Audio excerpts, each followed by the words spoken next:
everybody. Welcome to this week's edition of NCWA Pro Wrestling. Mick, Karch with you, and a great program for you tonight.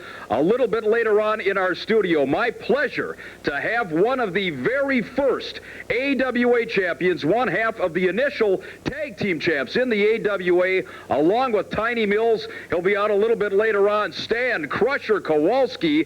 But right now, we're going to take you back to some great wrestling action from Fridley 49er days, the Masked Professor one-on-one with Horace the Psychopath, after which we will talk to the Masked Professor. Here we go. Ladies and gentlemen, this is a one-fall event scheduled for 60 minutes. Main event of the evening is the Heavyweight Championship, featuring first, from places of higher learning, weighing 265 pounds, the man that roams the ring with a grace of a gazelle, the individual with an IQ of over 200, the NCWA Heavyweight Champion, the Masked Professor. He is accompanied in the ring by his manager, Carmine Barana Jr. Okay, I want all of you low-life losers out there to sit down, shut up, and show some respect. Quiet! Listen! The Professor, the master of the Oriental Heart Punch, has a few words to say. Now, this don't happen often, so keep quiet.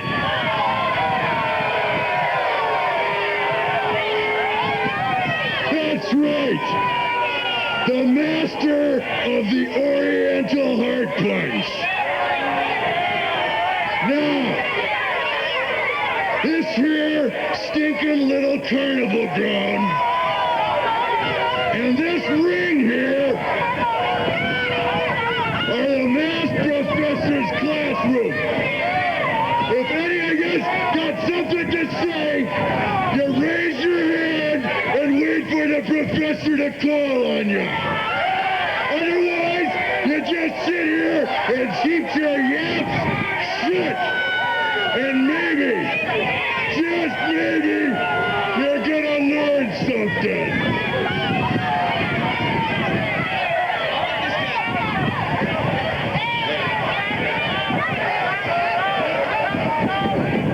His opponent, weighing 225 pounds, from places unknown, the challenger for the NCWA Heavyweight Champion, Horace the Psychopath.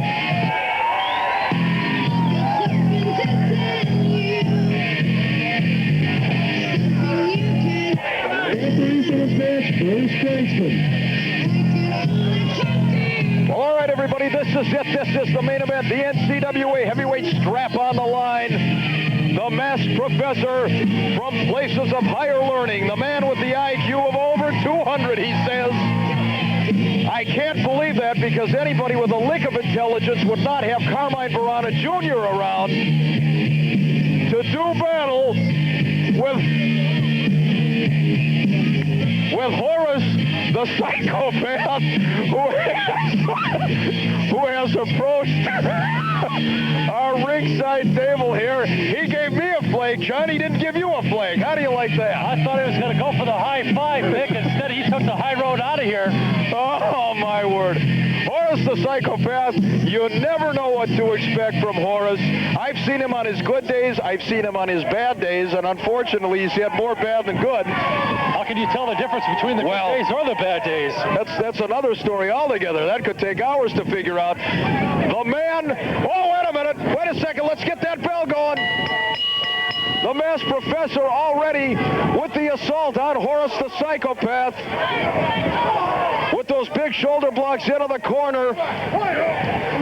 Horace from St. Peter, Minnesota on occasion. Oh, my word.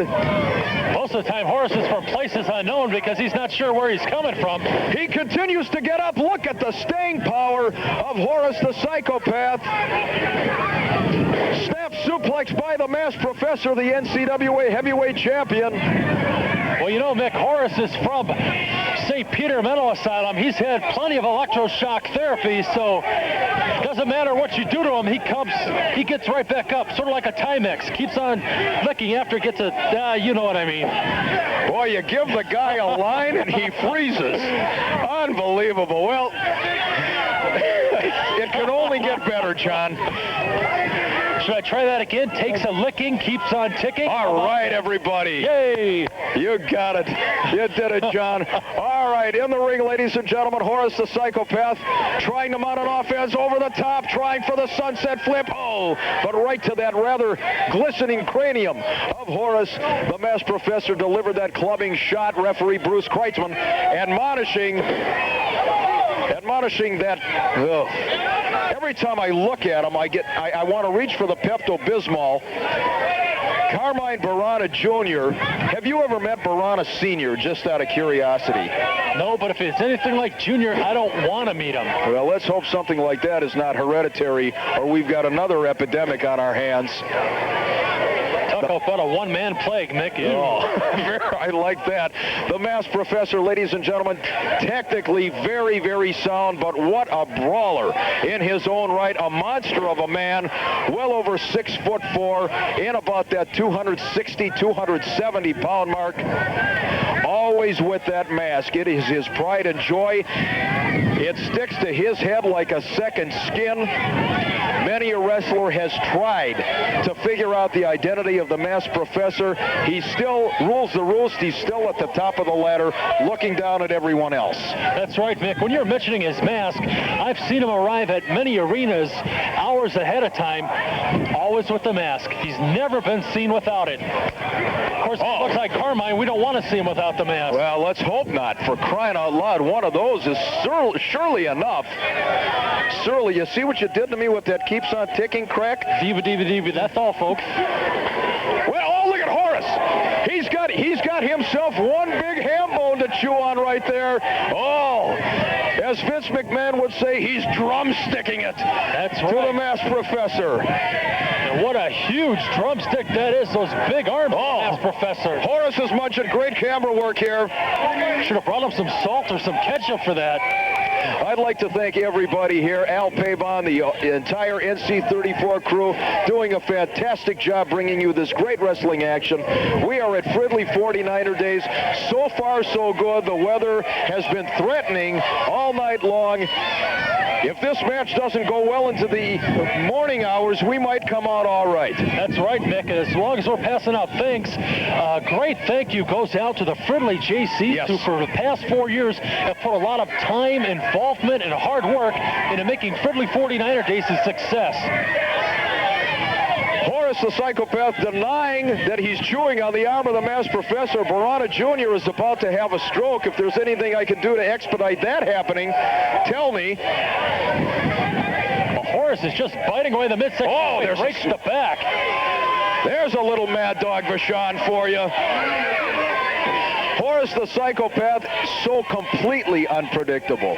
We've seen Horace deliver great wrestling maneuvers, scientific wrestling, and quite frankly, I don't know where he gets that skill. We've seen him in the locker room talking to French fries, running into light posts.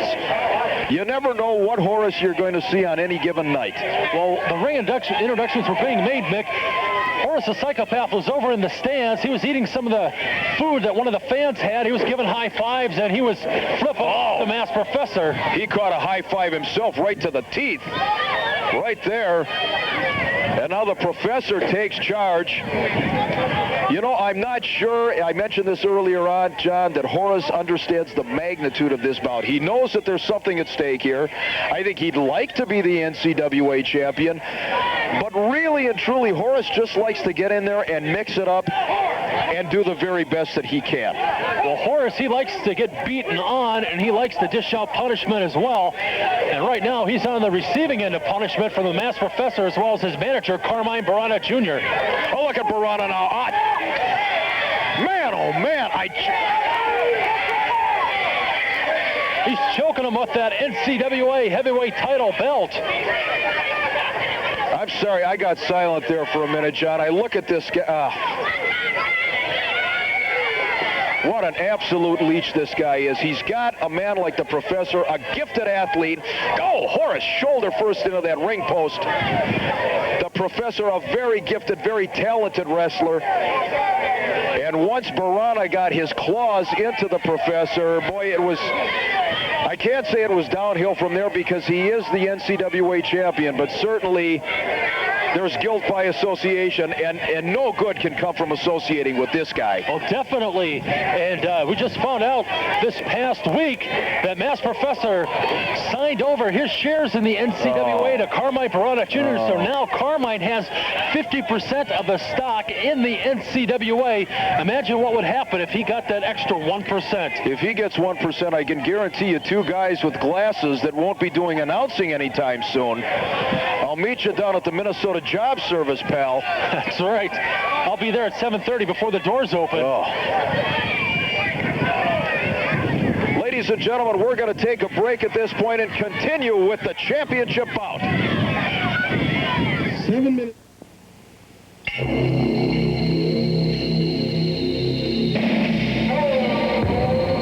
During the Gulf War, alongside our full-time troops stood another important group of people, the men and women of the National Guard and Reserve. In fact, they make up over 44% of our nation's defense. It makes you wonder where we would be without them. When your employees need time off to serve, be a hero. Give them the freedom to protect ours. Of the NCWA, but God love him, he does it on a continuing basis. That's right. Now, he's had some battles, Mick. In fact, he just got back about 2 months ago from a tour in Tennessee with the USWA, and I do know for a fact that about 14 months ago, he also was in the USWA, so he has been around. He's faced top quality competition. Right now, he's got competition personified with the heavyweight champion of the NCWA, the Mass Professor. Well, Horace, for a guy who is in the mental state that he is, I guess to be as nice as I can, he's also wrestled on occasion for the World Wrestling Federation, some of their television tapings. He has been around. The pot of gold is there for him tonight. Certainly, as far as the cash is concerned, he's not going to be able to spend a lot of money at St. Peter Institution. He might be able to buy a candy bar once in a while, but the prestige of being the NCWA champion for Horace, that's got to be uplifting for his pride, if nothing else. That's right. And what a battle it's been. I don't know if you can see this, Mick, but look at the ribcage area of the Mass Professor. It is bruised. It is literally black and blue. Well, Horace was delivering some shots there earlier on, John. Horace is one of those compact individuals. He's not as big as some of the wrestlers. He's built close to the ground, but he's double tough. He's like a tank. That's right. Short, some might call him squatty. Compact definitely comes to mind. I prefer to think of him as solid. He doesn't have the height that some of the other wrestlers do, just for example, the Mass Professor, but he is very solidly built. The crowd really into this tonight. Heart of Fridley 49er days, they are imploring Horace to get up and take command here, but the Professor, boy, I'll tell you, he wraps those tree trunk arms around you, and you're going to be hurting for a long time. That's right. He's got that full Nelson in, and he's got Horace on his knees with all the weight, the 250-plus pounds of the Mass Professor behind him. It's definitely wearing down Horace's Psychopath. Horace trying to battle to his feet. Now Horace makes his way to a standing position. That's amazing in itself. The Professor had that ponderous bulk laying across the back of Horace, as well as the full Nelson. Let's see if Horace can come up with a way to get out of this maneuver. He's swinging his arms. He's trying to break out of it. Referee Bruce Kreitzman asking Horace if he wants to concede. John, I don't recall Horace ever throwing in the towel. That's one thing this kid will not do. That's right. I've never seen it happen either. Of course, you got to wonder if Horace actually knows what the referee is talking about. That's a very valid point. Look at this now. I believe Horace, he did it. He broke it. He got the momentum shifted, and now he hammers the Professor. Once, twice, 3 times to that mass cranium of the Professor, winds up and delivers another shot. Off the ropes, Horace delivers that clothesline. In for the cover. 1, 2, 3. Oh, gosh. That That would have been a stunning upset. Now Horace is up on the second ring rope. Carmine's trying to shake him down. Crossbody, Horace in for the cover count of 1, 2. Again. This kid is so close, John. So close to winning the NCWA championship. Reversal by the Professor. Barana. Oh, wait a minute. He saw him coming. Barana was ready to nail him with that belt. Horace saw it happening.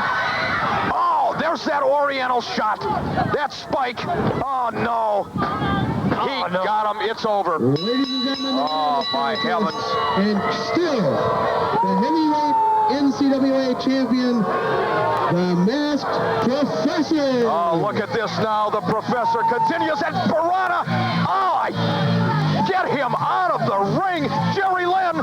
Jerry Lynn has hit the ring. He's got Barana. He pushes him out of the way. He goes after the Professor. Big drop kick by Jerry Lynn.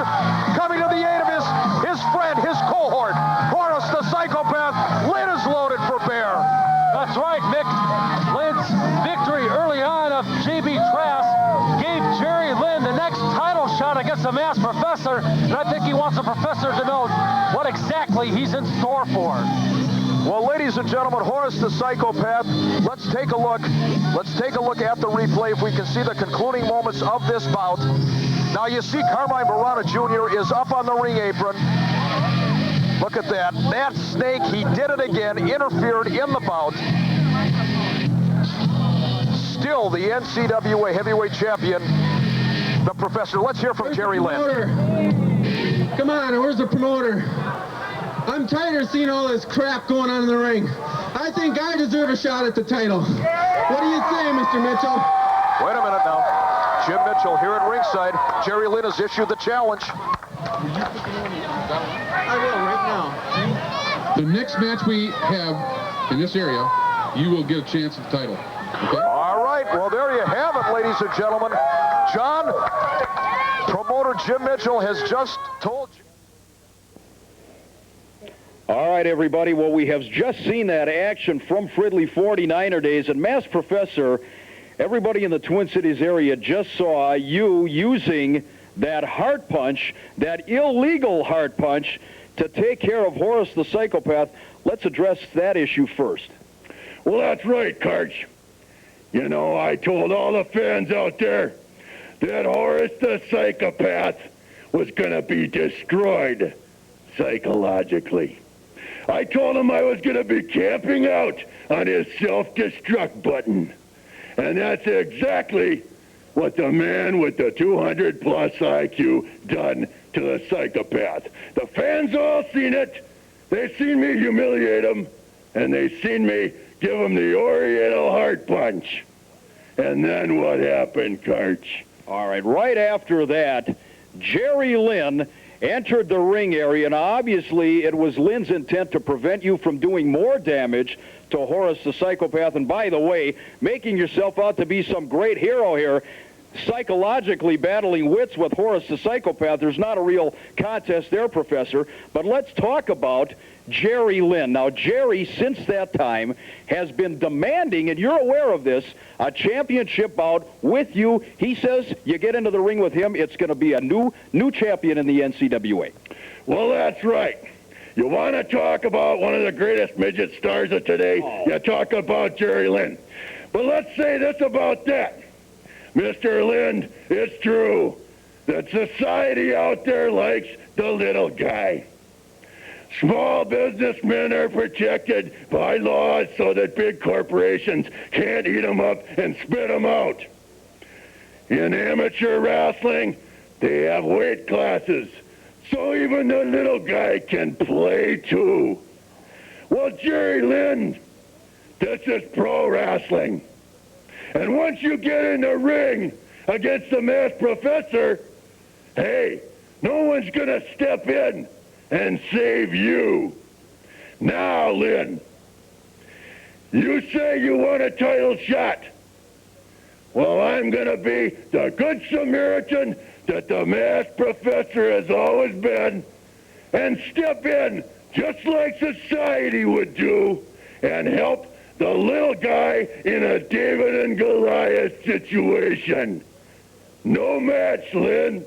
No match. Wait a second. What do you mean denying Jerry Lynn the championship bout? He's wrestled all over the globe. He's been in Japan, the former USWA light heavyweight champion. How can you deny this guy a championship bout? Obviously the size differential, Karch. Obviously the size differential. Lynn, you haven't got a chance. So what I'm going to do is the only thing that a true champion, a true winner, would do. Go somewhere else, Lynn. All right. Before we let you go, and I don't know how you're going to take this, apparently you're quite confident in the fact that you're not going to give Jerry Lynn a championship bout. Just before we came out to do this interview, I was in the back talking to Commissioner Jim Mitchell. You have signed an open contract here in the NCWA for a variety of championship defenses. Jim Mitchell took it upon himself. You are, in fact, going to defend that title against Jerry Lynn at a future date. It's signed and ready to be delivered. Wait a minute now. Wait a minute. I didn't sign no such contract with Lynn in mind. Now, that was an open contract, but that don't count for Lynn. He's a little guy. He's just a little guy, Karch. You look a little panic-stricken right now. I ain't panicked. Mitchell, where's Mitchell? Oh, ladies and gentlemen, he's going to have a stroke. That graduation cap is about to pop off. Jerry Lynn will, in fact, get a championship bout with the masked professor. Stay with us. Karen, hitting is wrong. You're bigger, you're stronger, you take time out, and you don't hit. Do you understand? Take time out. Don't take it out on your child. All right, ladies and gentlemen, for this week's edition of the Wrestling Flashback, one of the great names in the history of professional wrestling, a man that I saw live in person, my very first wrestling match at the Minneapolis Auditorium, 1960. It was May 17th, to be exact. One half of the very first AWA Tag Team Champions, along with Tiny Mills, the one and only Stan Crusher Kowalski. First of all, Stan, I know there's an issue that you want to talk about, something that Jim Mitchell said last week in reference to another Crusher.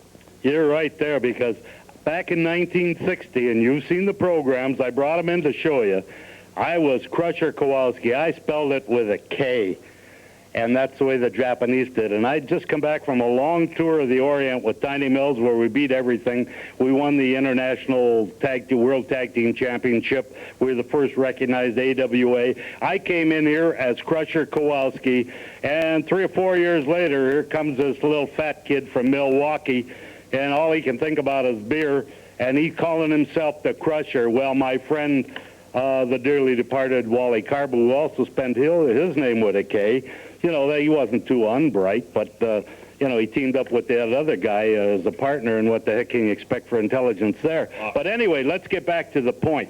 The point is, I'm the original Crusher. I always was the Crusher, and because I had to play the game with the names to satisfy a few promoters that were favoring this guy from Milwaukee, I became Big K. Well, let me tell you why I took the name Big K. All the men in the world are known by their JFK, LBJ, HHH. At that particular time, and even to this day, I'm so great and so well known, I only had to use one letter, Big K, and that's what I am. And if you remember, Carbo and his partner tried every way they could to get Tiny and I thrown out of here. They suspended us for no reason at all. Somebody said I used brass knuckles. I never in my life used brass knuckles. If I can't put them away with this, then they're not going. All right, well, I'm not going to argue with you there. Let's take a look at the program, ladies and gentlemen. Speaking of former partners of Wally Carbo, this one takes you back to 1960 at the Minneapolis Armory. And I got to tell you something. You and Vern Gagne over the years, particularly in the early 1960s, Stan, I don't think there was a more torrid feud in professional wrestling. Well, they talk about a lot of different things, like Mad Dog Vachon had a few things going, and this guy had a few things going in that. But Gagne and I started back in college, and we continued on. To this day, I know he does not like me, and I don't like him. But that's the way it goes. It's one of those things that happen. It's not like charging the mound in a baseball game or throwing a cheap clip at somebody. We went out there and did it like men. We got in the ring, and we did what we had to do to each other. Now, let me say this as far as Mr. Gagne goes. He was one of the 5 greatest wrestlers in the world. One of the 5 greatest. but 2 of the 5 above him were Tiny Mills and Stan Kowalski. Let's talk about that combination, because I certainly agree with you. In all the years that I have followed this sport, the team of Mills and Kowalski, Murder Incorporated. Stan, you ran roughshod over so many tag teams, not only in the Twin Cities, but as you said, internationally. We beat everything they ever threw in front of us.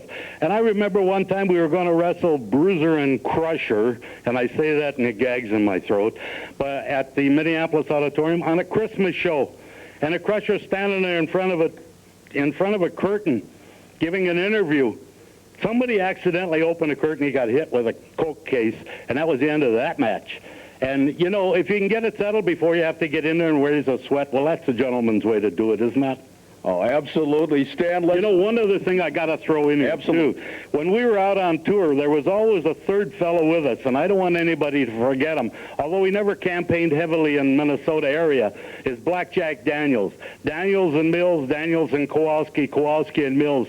The 3 of us made everything in the country look sick. And to this day, we still could make most of them look sick. Now, I've gone to these matches around this area. Let me tell you something, folks out there. You want to see some good, hard wrestling?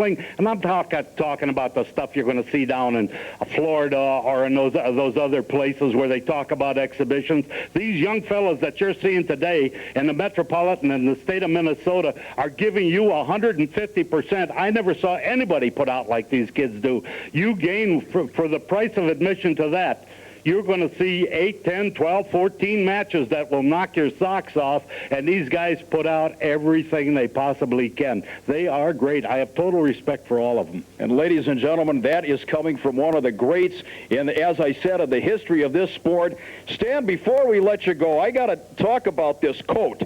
Now, last week, if I'm not mistaken, I recognize this. Jim Mitchell borrowed this coat to come out on television. It looks a little bit lighter than it did last week. What happened? It's about 75 to 150 pounds lighter inside. But let me tell you, you can't put a coat down or a wallet down, and Jim Mitchell's right there like a fly on candy. Well, ladies and gentlemen, he is one of the greats, a legend in this sport. He is the Big K. You call him Big K, you call him Crusher, you call him one of the great ones. And if you want autographs from Stan Crusher Kowalski, which are now a collector's item, you're right. What'd you say your name was again, Mick? He's doing it again. We're out of here. Aaron, hitting is wrong. You're bigger, you're stronger, you take time out, and you don't hit. Do you understand? Take time out. Don't take it out on your child.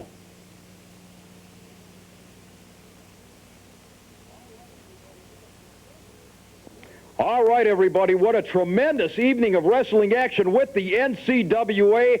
And Crush, get out of here. I'll take over and show you how to close the show. All you people within the sound of my melodious voice, you just listen, and you'll find out that this is a station you watch for some of the greatest wrestling. Next week, we've got another show for you. I'm just keeping an eye on Chris over here so he don't try to come back.